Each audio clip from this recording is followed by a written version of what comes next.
hər bir kəs Allahın dininə dəvət etməkdə həris olmalıdır. Yəni bu dini dəvət etmək alimlərə, tələbələrə tək qalmayıb. Təbii ki, onların məqsədi böyükdür, öhdəlikləri daha çox. Lakin bir sıra bir müsəlman ola, sən də Allahın dininə yardım edə bilərsən. Bu dinin, bu dəvətin yayılması sənin də payın ola bilər. Hər bir kəs, elə bir metod var ki, onu deyəcəyim, xüsusi bir metoddur. Bunu hamı eləyə bilər, qardaş, hamı. Yəni burada səndən böyük bir güc, qüvvət, maddiyyat tələb eləmir.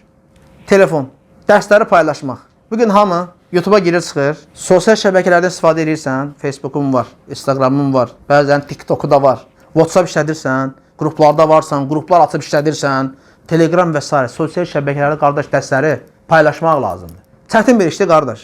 Yəni tələbənin, alimin gördüyü işdən çox asandır işdir, düzdür?